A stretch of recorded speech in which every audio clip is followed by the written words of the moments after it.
Yeah, man. Welcome to Freedom Formula. I appreciate you hopping on. When did we record a podcast on your end? It's been a while. Ye- Oh man, I don't know. I have a 2-year-old now, and I feel like all my time has just been jumbled in. So, like, I'm actually thinking I move so often, and I'm thinking like, oh, where was I living? And so it had to have been at least a year ago because I remember where my office was. So I'm gonna guess about a I year, was going year to and a say, I half think a ago. year and a half. It was post NCI, and I think early Mind Yeah. Pump Yeah, for year you. and a half was kind of where I'd guess. So it's been some time, but Yeah. well, dude, welcome. I appreciate it. For those of you listening in, watching right now, so Justin is a close friend. We've known each other now for man, it's been like 3 years, I guess. And we just Yeah, we met at Coaching Con Yeah, 22, 22. I So it'll think. be 3 years in May, or April, actually, I think. Yeah. So that's when I almost died in Yeah, Texas. April. I had my birthday out there. Yeah. So, but Justin is a wizard, but also super focused on helping you in your business. If you're making any level of money, and this is why I like having conversation with Justin. So let's think we're making six to $10,000 a month on up to maybe like 80 to $100,000 a month. And the general idea is not only our general business, the bookkeeping, like the P&Ls and all of those things, and helping you understand and make some decisions with that stuff, but also turning that active money and income generation into what turns into, call it, generational or long-term wealth, right? And a lot of times people start a business. It's really easy to hop online and be like, hey, I'm a coach. I can help you do a thing and go get some results. But in 10 years, you're still freaking poor from I have retirement and all those things. So I'm excited to dive in today, share some stuff, and go from there. But Justin, anything else you want to throw in as to the who I am conversation? No, I appreciate you having me on. Like you mentioned, I have a podcast, Dollars and Dumbbells, where I talk to other online health and fitness coaches, and that's where you were referencing us connecting. That was where we connected. Yeah, I'm a financial planner, so a lot of people get it confused. I'm not an accountant. I'm not a bookkeeper. I do coaching, but I don't really call myself a coach per se. I'm a certified financial planner, and so really my expertise is kind of taking business owners and helping them optimize the business profits to then build long-term wealth, like you mentioned. So I'm excited to dive in and see where we take this. Could go a lot of Yeah, different and it's ways. it's interesting in my line of work and what I get to do with helping people. It is always about the day-to-day operational bookkeeping, black and white accounting stuff, but oftentimes they're not thinking about what do I do with the money that doesn't go towards my actual legitimate living expenses today, and how do I focus on not having to work forever. I'm actually having a conversation with somebody who's in our community and beyond the pump that we have, and they're like, yeah, I want to retire at 65. I'm like, okay, cool. Well, you're 55. He's like, yep. I'm like, are you making enough money right now that in 10 years you'll be there? He's like, nope. I go, so what are you going to change to get there? He's like, I don't know. And I'm like, all right, cool. And those are the exact conversations that you have with people, not hopefully not waiting till 55, but online coaching and health and fitness, Yeah. like hopefully you're starting to have this conversation at like 25 or as soon as you can, and start to make it make sense. And maybe you're not there from an investing standpoint, but there's a lot of ways to go out and create wealth above and beyond. So, Justin, I think the first thing that I'd love to jump into though is, and again, you're not a tax guy, but we're in February. We're coming up to April, which is kind of that, Uncle Sam asking for their tax bill. A lot of times, I think online coaches get stuck in this, oh crap, I didn't set money aside for when this is going to happen, or whoever they're leveraging from an accounting servicing standpoint isn't appropriately setting them up on paying quarterlies or saving money to pay annually, whatever that structure might be, and talk to them what's best for you. But what would you start by with somebody who's surprised by their tax bill and doesn't feel like they have the money to be able to make that payment? How do we go down the road of solving that for next year? And I'll throw my thoughts on like how to solve it this year really quickly. Yeah, absolutely. So I'm not a tax guy, but like the nature of the game is I have a lot of tax knowledge because I have to for who I work with. And it is almost always one of the like main starting points of any relationship I have of like Taxes are due soon. I don't have a clue. Like I know I'm going to get hammered, right? And so it's a great point, like a great spot for us to start this conversation, especially as we're sitting here early February, and hopefully people are doing their bookkeeping, because that is step one, right? Is like you don't know what you owe until you actually track your income and expenses, and I think that's oftentimes like the biggest thing that gets missed is they'll get through the entire year, they're through 2024, and now they're like panicking because they know they're gonna have to pay a tax bill in April, but they don't even know what they're gonna owe, right? And so step one is like you got to track your income and expenses, like weekly at best. Monthly is honestly a good happy medium if you're a business owner, and maybe you get a bookkeeper if you have the income to do it. But honestly, if not, like a lot of online banks will have a bookkeeping tool in it. So like I use a bank called Novo, and they have their own bookkeeping tool. QuickBooks is like $35 a month. It's a little intimidating for maybe someone who's not into like the finance world, but it's really not that hard if you just take like an hour or two and learn it. Or you could just do a spreadsheet, because the reality is like you don't have that many expenses that early on in your business, or you shouldn't anyways. You should have a couple recurring software expenses, and then most of it's getting paid out to yourself, right? So it's not that hard to track in a Google sheet or Excel spreadsheet or whatever. But the first step is you absolutely have to be tracking it, because you're going to get taxed based on your profit, not your revenue, your actual profit. And so I think that's really important place to start, is like you either need a bookkeeper or you have to figure out how are you going to do the bookkeeping on your own so you can project and know what you're going to owe. So that's the first step. Now it's February. Let's say you get all that information collected. You can go backwards and figure that out now if you weren't doing that in 2024. Then you're going to want to figure out like, okay, what are you going to owe? And you're going to address like, okay, now where do you get the money to pay that, right? And so now let's look at 2025.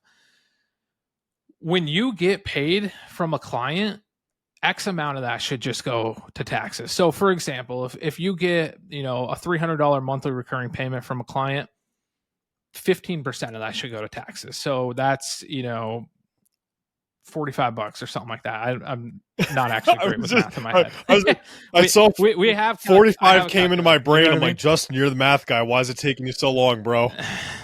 No, yeah, like I'm not like everyone thinks that. I'm more a relationship guy, to be honest with you.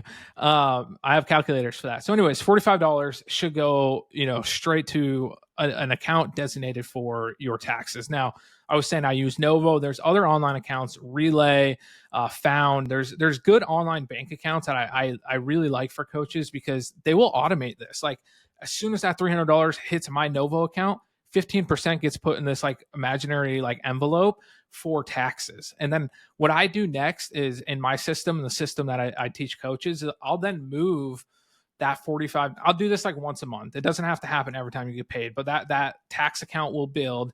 And then I move it over to a high yield savings account. So like an Ally Bank or a Capital One or Marcus. These are all what's called a high yield savings bank account. It's a personal account. It's no longer in the business. So I've moved this over to my personal side. And the reason I'm doing that is one, it's out of sight, out of mind. I want it like not commingled with my money just for like mental purposes. But two, it's going to earn a little bit more interest than your standard bank account. Your standard bank account, most people don't realize this, but like your Bank of America's, your Chase, et cetera, they're paying you like 0.03%. So if you can go get 3.5, 4%, I mean, the rates are coming down. They used to be like 4.5, 5. They used to be a lot like more lucrative to do this.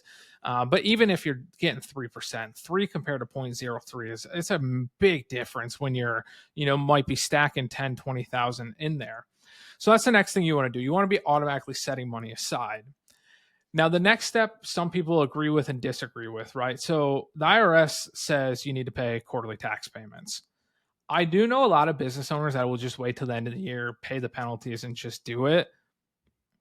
I kind of like I do this based on the personal situation, their risk tolerance, and like what their cash flow looks like. So you've really got two options. You can either pay the quarterlies as planned to the IRS, or you can just wait till the end of the year, have the money already set aside, and kind of pay what you're gonna owe. It's gonna depend on your personal situation for that one. I'm most likely gonna recommend pay the quarterlies. At least there's a minimum amount you can pay to avoid penalties, and do that, and then maybe let the cash grow with a little bit of interest until the end of the year. And then in 2026, you'd be looking at paying that Well, tax and payment. isn't the reason that most people are told to not pay their quarterly and go ahead and wait till the end of the year is because in theory, oh, I can go make more money on that money than what I'm going to pay in the penalty and everything. So fine. Yeah, But that's the if you're not theory, actually doing but that, then it's not yeah. helping you and you're just paying more money for the sake of it. Or even if it just stresses you out, right? A lot of people are stressed by the IRS. Like they're really stressed about the idea of not paying when they're supposed to or having the penalties. And so it really that becomes more of a, and it's not a big enough reward in my opinion to like if someone's like, I really want to pay it, be like, okay, then just pay Yeah. it. You know what I mean? Like it's not a big enough reward to really like fight that battle. That's just more of like, what's your preference? Cool, you want to do that? Okay, do it. That's kind of where I usually land on that, because it's not the arbitrage is what you're kind of looking at, like a rate arbitrage of what the penalty rate is and what the penalty of the high yield, which I would actually have to look. That gap's probably short, like a lot smaller now with rates coming down on the high yield savings accounts. Um, yeah, because I think the penalty it might be 4%. I'd have to double check that the Yeah, IRS and I mean, penalty. especially if you're doing that, right? If we're thinking other investment opportunities, that gap reopens and whatnot. If you're going into a high yield savings account, letting it sit there, like pay the quarterly, 100%. Yeah, see, that's where I wouldn't do it, because then you're playing games with short term money, and that's a risky game to play. You know what I mean? Unless you have cash set Yeah, aside somewhere else. For most part, you want to get what return you can on it with very little risk that that money's going away, right? So even if the stock market, right, for example, the stock market will return you 8 to 10% over the long term. I think over like any 20-year period, it's guaranteed to go up. But any year, any given time, no matter what the pundits on the internet can or go down. CNBC are telling you, like it could go down 20% at any moment. And we're in very volatile times right now. Like it could go up and down. Like we live in this internet age where when it goes down fast. I mean, if anyone remembers COVID, if they were invested, I mean, it went down fast, but it came up fast. But nobody thought it was coming up fast. You know what I mean? So it was like came up a lot faster. You Yeah, just don't know. The reality is you don't know. So you don't want to play that betting game where you take the money out of cash, you put it into the stock market thinking, oh, I'll get 9%, because yeah, it averages 9%, but that sometimes means it's down 20%, up 20%, down. You know what I mean? Like it's a game I wouldn't play, and I would never recommend my clients play with their tax money, uh, especially their yeah. If tax you money. can't handle a downturn, you shouldn't be doing that because there's no guarantees in anything. You can earn more money than a high yield savings account. Not anything, but we'll call it general. You're not guaranteed that, right? Especially in a 3-month window, or 6-month or Right. 9-month window. So that's Exactly. that's a risky plan if you don't have a backup plan to support that. And honestly, 99% of the people I work with and talk to aren't even at that level yet anyways. That's like a maximizer type level. Like most people I'm talking to, they want to simply know that they're prepared. They want to know what are they going to owe, like have a realistic expectation of what they're going to owe and know that they Yeah. have the money there. And those are the only two things they're worried about, because up until this point, they had no clue. So they were always blindsided. So they had no clue what they were going to owe, and they had no cash set aside for it. So, like they had no system in place. And so I almost always am playing catch up. Or actually I just signed up a new client the other day who was like, yeah, I haven't set any money aside for taxes for 2024, and I didn't file for 2023. So I'm like, that's step one. But you make that face, but dude, that is like almost always the situation. At least like the 2024 situation, every now and then I'll get it. Like I also didn't file the year before, and it's like, all right, like we Yeah, got we got some work I to mean, do. Like luckily this client's they're very profitable, and so I'm like, I think you're going to be able to make over the next 12 months. I think you can probably catch up on 2 years worth of this. But then we're still behind the eight ball next year for 2025's yeah. taxes. You know what I mean? Like we're not going to make up 3 years in 1 year. It's a long game. And so, but that is a very common situation. People come to me is like, okay, it's spring of 2025. I have no clue what I'm going to owe for 2024, and I don't really have a lot of cash set aside. Yeah. What am I going to do? Yeah, no, it's I know it happens. It's rough. Like I can't imagine being there at this stage of life, but that's a scary situation. And you A lot of these oh yeah, coaches are they don't young. know. You know what I mean? Like they've also never even, a lot of them have never had like a W-2 job. So they never even, because I would like early on when I started working with coaches, I would try and use the example of like, well, like, when you had a paycheck and they're like, no. And I'm like, oh shoot, like, okay, like I need a Yeah. different angle here. Yeah. Like, I'd be like, when you had a paycheck and they like withheld taxes and they're like, nah, I've never like had a paycheck. And I'm like, okay. Well, typically this is how it works. Um, yeah, Yeah. no, that's crazy. But it happens. You're right. And it's just, your tip. And it's funny, as you were saying, here's what I would do. In my mind, I'm like, all right, typical tax rate, like rounding, just make easy math, is probably 30%. We're probably 50% profitable or so when we're starting out. So 15% is like a good, hey, you're not going to have to write a massive check outside of the account you set aside. And you're not going to over put too much in there that you weren't able to leverage some of those dollars for whatever you were doing, even if it's just paying for life. So I like that as a really general rule of thumb. Just out of every dollar that comes in, put a certain percentage in a different account, and either quarterly or yearly go write the check and be done and just keep going. Over time, you actually start to learn, like, here's my tax rate, here's this, here's that, here's my projections, business growth, and you can dial that 15% even more in. But until you know that, I actually took that number. Yeah, so I get that number from Profit First, the 15%. So that's like a starting point.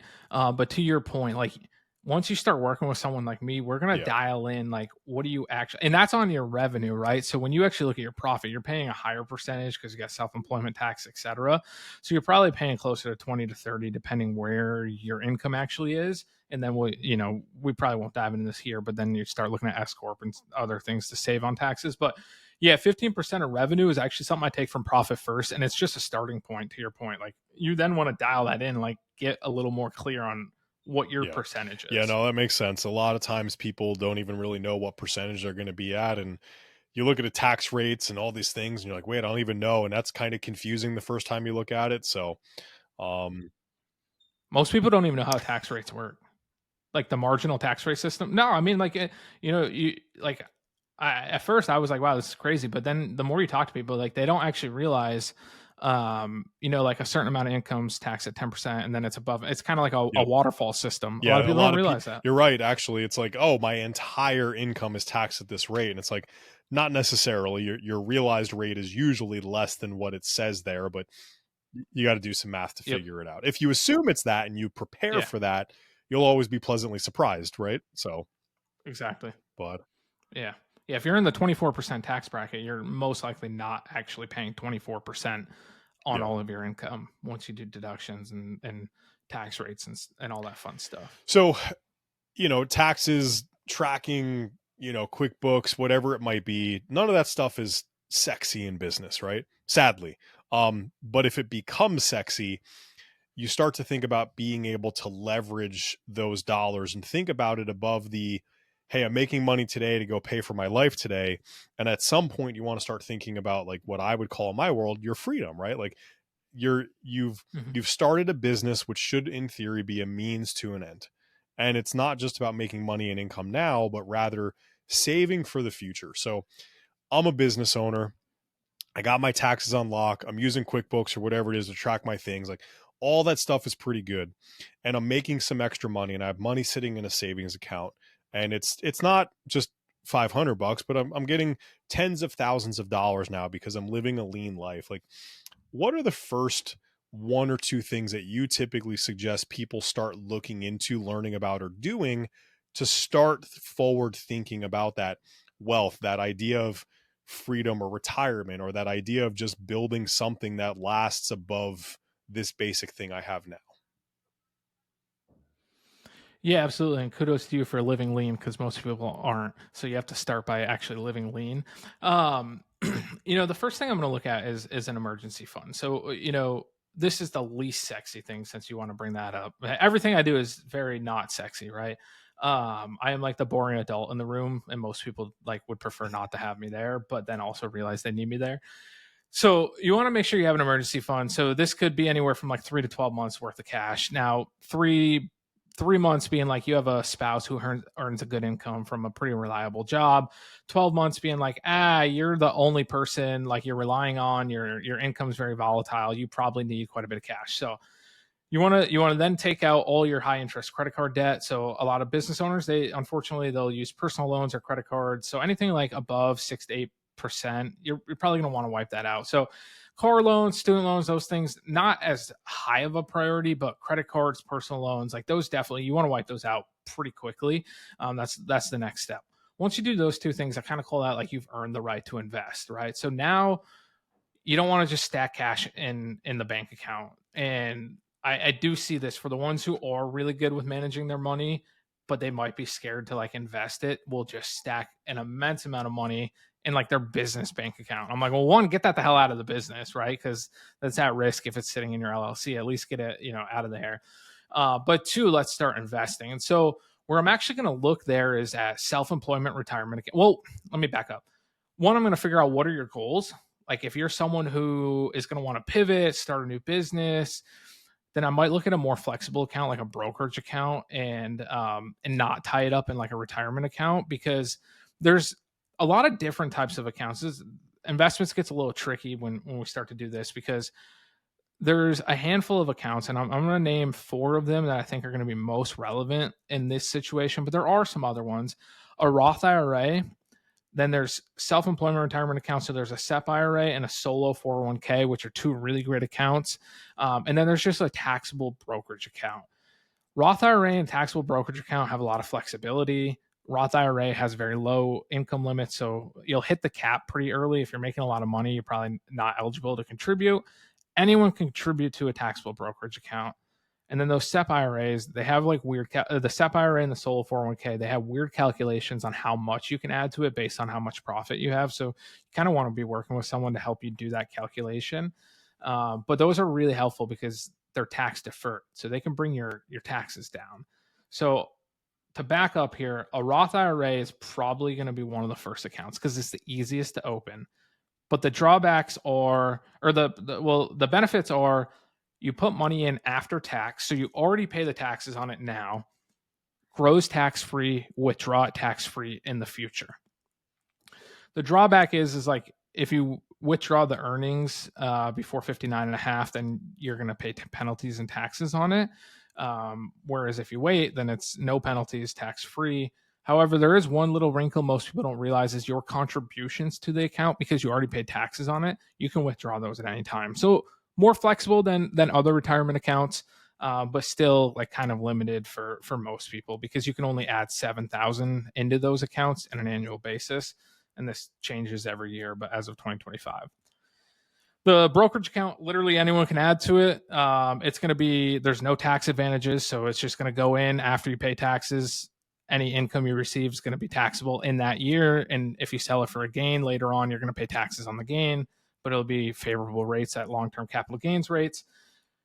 But it's flexible. You can withdraw at any time. You'll pay taxes on the gain, but no penalties, right? So this is a really good freedom account. Like I actually call this a freedom account for most people to kind of tie into what you're talking about.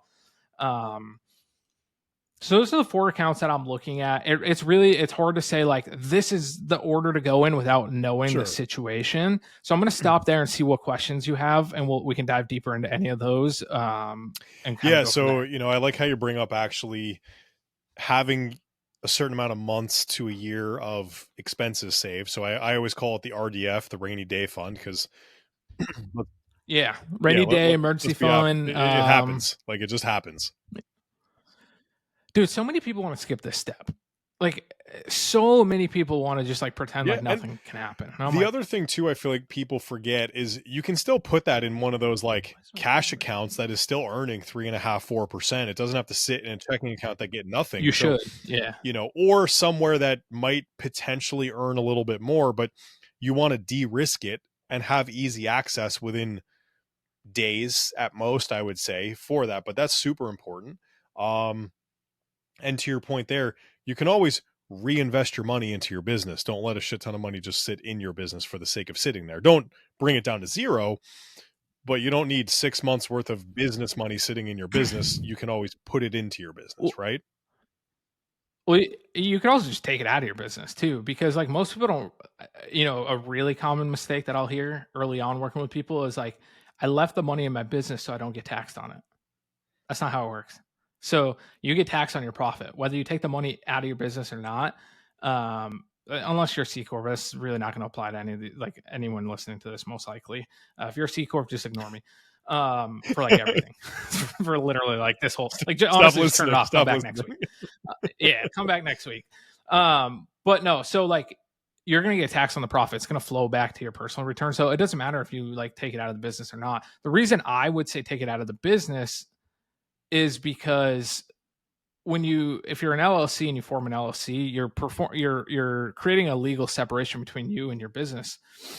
If you were to get sued and you have 200,000 sitting in your business bank account, then that 200,000 is an asset of the business. So that's subject to a lawsuit.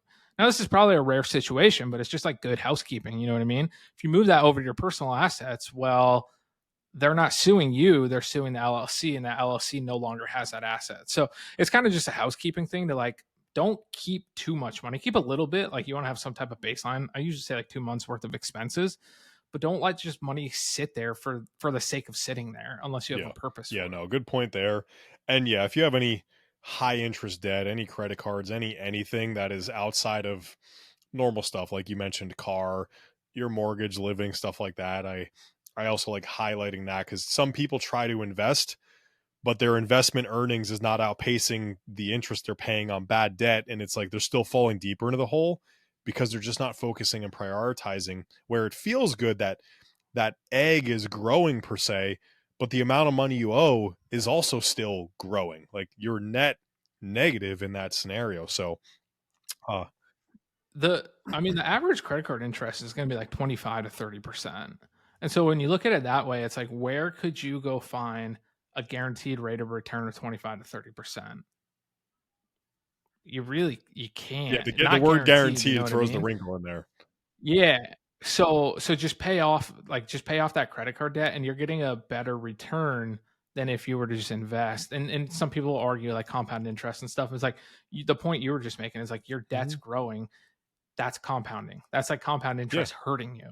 Compound interest it is works usually a both good ways. thing, but when you have bad debt, it works Compound both interest ways. Yeah. works for whoever the money is owed to. If you give the Yeah. bank or your investment account money and then it is owed to you at some point in time in the future, it's working for you. But if you owe on your credit card, it's compounding, it's working for the credit card company. Like it works for whoever it's owed to, and that's a big thing. So, well, always an interesting topic, and I get it a lot of times in my world with business owners. But should I go buy some crypto with my money? Should you go buy should you go buy some crypto? Um if you've done the cash account, the emergency fund, rainy day fund, whatever you want to call it, if you paid off the high interest debt, if you've already invested in the stock market through one of those four accounts that I've kind of told you, and you're probably like at a savings rate of like 20%, and you still have money left over, yeah, sure. I mean, do whatever the hell you want, right? Like you're making sure your stuff's taken care of. Some people are going to disagree with me on this, by the way. This is my philosophy. You know what I mean? We were talking about this before the call. My bias is towards, if you're a business owner, especially, invest into the stock market because it's a very low effort way to build wealth and assets that you can live off of in the future. What a lot of people, they make the mistake of is they'll build up a bunch of cash and they want to go invest in real estate or learn day trading, or even like crypto can get very time consuming if you're trying to like learn about every freaking coin out there. I'm not a crypto expert, so I'm gonna say words that don't make sense. I'll just start making up words. But like those can be very time consuming and they'll pull you away from actually what you want to do with the business. And I've seen that time and time again. It's usually with real estate. So I'm getting a little off topic on the crypto thing here, but I feel like a lot of people will replace what you said with, real estate or whatever other sexy investment they can think of. I just find the mistake always happens. Then their business starts to decline a little bit, and then they have to like backtrack. So I would just say make sure you're doing all the things you need to do, and then if you've got some interest in crypto, then yeah, go ahead, go play with it. I mean, if you got interest in FanDuel and you think the Celtics are going to win the finals again, like yeah, go gamble your money. But to me personally, it's I think you're gambling. That doesn't mean you can't make a shit ton of money. Like, let's be real. There's a lot of really dumb people who made a lot of money in crypto like years ago. Um, and there's a lot of really smart people too. Don't get me wrong. I'm not saying everyone in crypto is dumb. Like, there's a lot of really smart people too. But like, like you have to be willing to lose. This is how I'll put it. You have to be okay with losing every dollar you put into those alternatives, in my Yeah, I opinion. think that's a good way to put it. And, from a very specific timing perspective, and I'm not an expert on any level, but if you do research and you look after Bitcoin hits new all time highs, literal all time highs, like we went from 60K all time high up to 100 and almost 10K all time high, right? Not 60 to 63. Um, Within a 12 to 18-month period, it bombs anywhere from 70 to 85%. It's Oh just yeah, very volatile. it's I mean, very it's very volatile. But like, usually what happens when the media is talking about it, it already did this thing. Here is not the best time to mhm. buy. Now, no one can tell you what the absolute highs and absolute lows are, right? So it's all a guessing game. But And that's actually not just Bitcoin. So everything. that's everything. Like, I like Yeah. that you just mentioned that. GameStop, Bitcoin, whatever it is you're hearing about the news, the Mhm. magic's it's gone. Yeah. It's already happened. You know what I mean? Like, you've Yeah. already missed the boat. You're hearing about it too late. And so unless, and that's kind of my point is like, unless you're already like so deep into that world that it's like a full-time thing for you, Yep. you're competing against people who are Hours, spending days. 15, 16 hours a day on this. You're competing against algorithms. Personally, for most people, it's not going to be the route Yeah. to And take, if in my and opinion. that's where, like, I'll throw this in there, and I don't want to take away from you, but if you're thinking crypto or any asset outside of investment stuff and stock market, the idea of dollar cost averaging and assuming you're not going to try to touch this money for 20 years needs to be the mindset that you start with before it even becomes like, all right, cool, I'm going to do it. And oh, by the way, it's an imagined thing that could completely go away at some point in time. So, like you said, Justin, be okay losing it all. Like, you can't get upset you can't wake up and be like, I lost it all. My life sucks. Like, all right, cool. I knew that could happen. That's how you need to feel. Yeah, and like, look at your overall portfolio and cap it, right? Like, I usually don't want to see more than like 5% into something like that. Now, if it blows up, that's going to then like take a big percentage. So you have to like start asking yourself, do I take some of this off the table? Like de-risk, diversify, and that's a possibility. But yeah, I mean, and you also made another really good point. All investing needs to be looked at on a 20 plus year time frame. Like, even the accounts I'm talking about and investing in the stock market, like, these are things that you're building wealth for. I mean, if you're a 25-year-old, I mean, you're looking at possibly 40 plus years of investing, right? Because most people, most financial planners help retirees, right? And the reality is like, they've built assets and now they got to figure out how to turn assets into cash flow. I'm on the flip side of this, where I'm trying to help young people, especially business owners who don't have 401ks, et cetera, turn cash flow into assets, which later on are then going to have to be flipped around and turned back into cash flow to live off of. That's how you're going to retire. And you don't have an employer with a 401k. You don't have someone automatically taking 3% and matching 3% to even just make sure you have a little bit of money. So you don't have these things. You might have Social Security down the road. I mean, a lot of people in our generation aren't really sure if it's going to be there. So it's a responsibility you now have as a business owner to start building wealth for you and your family, to make sure that one day like you can retire. Because guess what? You're not going to be sexy with abs when you're 65. Like, some people may, like, some people listening might actually, but most of you, like, you're not, or you're just going to get tired, and you're not going to want Yeah, to coach your till the glutes day are going you to look die. different Like, on I know that Instagram at seems 65. I mean, I know that seems far fetched now in your 20s and in your 30s, but the reality is like, there is going to come a day where you want to live off of the assets. And if you never start building the assets, then they're not going to be there. And like, you brought up the example earlier, you don't want to wait till you're 55, because compounding interest works really well in your favor if you start early. Like, even if it's not a lot, even if you have a couple $100 a month, you can start throwing in your 20s, late 20s, early 30s. That's going to grow. Like, there's a lot of examples. I already told you I'm not great with math off the top of my head, so I'm not going to make up an example, but there's a lot of examples that will compare, say, like, 35-year-old contributed $100,000 and by 65 they had X amount.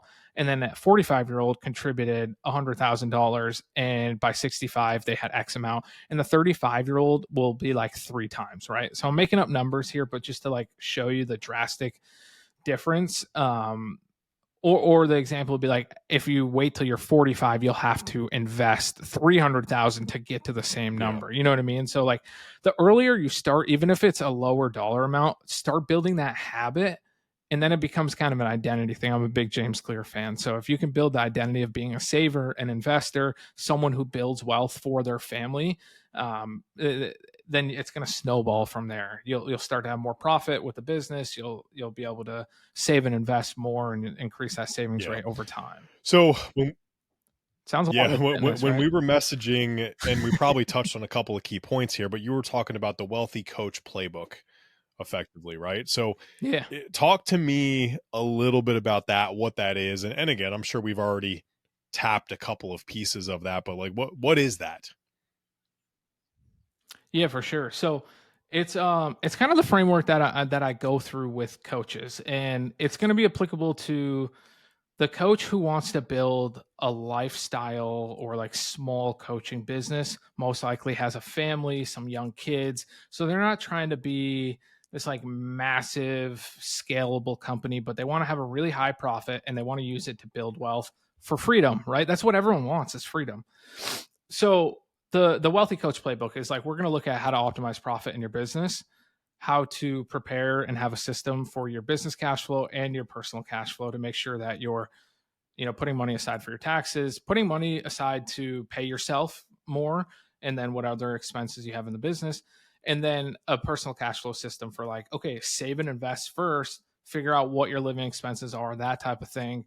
Then we're going to also look at, okay, are there strategies we can do to reduce the taxes that you owe? So self-employment, retirement plans I was talking about, and then investing. And then there's one other little one that kind of comes into play once you start building wealth, and it's like insurance and estate planning. You want to make sure that as you are building wealth, you're also protecting it. And so I'm kind of going through these 5 pillars per se. Four, I kind of lump cash flow all into one: business, personal, because it's really like it's like a funnel. Like most business owners are familiar with a funnel from marketing, but like at the top is revenue, and it's going to flow all the way down to like what's left over at the end of the month, right? So I kind of lump it into 4 pillars of business, cash flow, investing, and then protecting your wealth. And taxes kind of go into 5 pillars. We'll add taxes as its own. So that's kind of what I'm looking at is how do we get this system just like fine tuned so the business becomes the money making machine. Is it Mel Abrams or Mel Abrahams?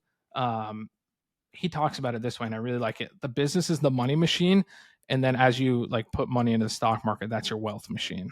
I really like how Yeah, he no, it says makes that. sense. And I'm a big fan of the stock market, overarching. And again, But most coaches aren't doing this. So no, they're not. like, just to be clear, most people are asking the tax questions that we started off with, but it's a very young in terms of like the coaches themselves, but also just in terms of the online business is only a couple years old. Like the industry itself is only a few years old, but now people are starting to make good money. And so as they become more profitable and they're building these businesses, now they're starting to realize like they're kind of having this question of like, I'm making money, now what?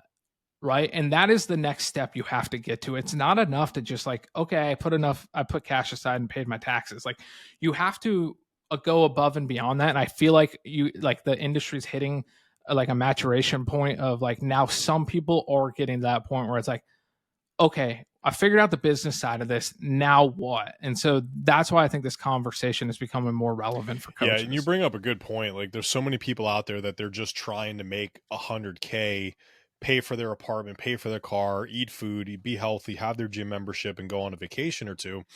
And now all of a sudden there's a few extra dollars around, and what do you do with that? And when you look on social media, you see let me write more off in taxes because this guy is telling me to, or Oh, thank God you brought this up. I thought we were going to end this recording without doing this. we started it there. We're gonna come back to it to end it. You know that. Yeah. One of the dumbest things you can do is pursue write offs just to save on taxes. If it's something you don't need and it's not necessary for you to buy, you're getting a discount. I just cracked there. You're getting a discount. So for let's say $1,000 expense, if you're paying 30% taxes, If you go buy something stupid for $1,000 just to save on taxes, you lost $1,000 in profit to save $300 on taxes if you're at 30%. If you're at 20%, that's even less. So the best way to think about a tax write-off is not a gift card, but a coupon. It's not a dollar for dollar match. And that gets confused a lot. Like I'll get people being like, they're just trying to start going crazy at the end of the year. And I'm like, you do know you need profit to like pay your personal bills and build wealth, right? So I'm not saying like you can't reinvest in your business. I'm just saying don't just throw money back into the business for the write off because that doesn't make any sense. The math Yeah. doesn't math. And I see Yeah. that a A lot. lot of times it's even like, even my father, like, oh, I have to go buy a new truck because it's the end of the year in my account. I'm like, but you don't need a new one. He's like, yeah, but it'll help No. me reduce my taxes. I'm like, but you're still spending the money. So here's the big problem. Most people think they have the goal of that they want to pay less taxes. That's actually not the right goal for most coaches. What they want to know is what are they going to owe in taxes and make sure they have enough Yeah. set aside. But in order to pay less taxes, there's only a few levers you can actually pull that won't hurt your profit. Or let me rephrase, that won't hurt your cash flow. If you want to add to a self-employment retirement account, great, but you need extra cash to do it. So you can't be living off of that cash. If you want to reinvest in the business, great, but then you don't have the cash flow to live off of. Even if you want to do an S corp, well, you need a certain amount of profit for it to make sense. So like you don't want to eliminate profit just to pay less taxes. Like that doesn't make sense. If like so most people when they think like, oh, I just want to pay less taxes, when I break it down for them, I'm like, well, one, you're not actually even paying that much in taxes because your profit's pretty shitty. Like we need to improve your profit. And then guess what? You're gonna pay more in taxes. But guess what? You're gonna have more money in your pockets and you're not gonna feel broke and you're not gonna be Yeah. paycheck to paycheck. Yeah. Well, what I like to say is it makes sense, not dollars, and we should all be chasing the dollars, not chasing the pennies, because Right. to your point, it's a coupon. Yeah, what's that like? You'll step over You a step over dime or dollars to pick up dimes or what's that something like saying? that. Yeah. Yeah, exactly. Yeah. Yeah, yeah, it's a big thing. I mean, I know you're into real estate, and so that's the exception. So like before people start coming at me and with like real estate and stuff, it's like yeah, that like amazing tax advantages. But I'm talking about just like straight up with a business. If you want to have more profit, you're gonna have to pay taxes. The only way to really reduce your taxes outside of the S corp and self-employment retirement accounts, which I'm a huge fan of because it's your money, is to reduce your profit, and that's not a great Yeah. long-term play. No.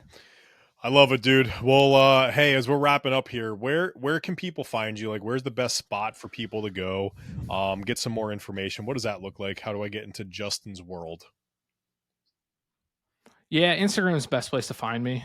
Justin Green FP. Also have a podcast, Dollars and Dumbbells podcast, where I bring on mostly online coaches, share their successful stories, but I'll bring on business coaches and other professionals where it makes sense. So those are the two places. If you want to learn, how to work with me, just DM me on Instagram. I've got basically two tiers of access to kind of help coaches, early in the foundation stage, anywhere from, like you said earlier, like probably like 6 to 10K a month, all the way up to pretty much like a million a month or a million a year, not a month. But, pretty much if you're in that range and you're trying to build wealth and you realize now, like you need those systems, where just DM me on Instagram, we'll chat and see if I can Love help it, you. man. Well, Justin, thanks for hopping on. I appreciate it. I feel like we're gonna have to go for round two just so we can really jam out on some more things. But appreciate the time today. For And for sure. those of you listening in, go follow Justin, go look him up, get some advice, and if you need some help, then reach out to him.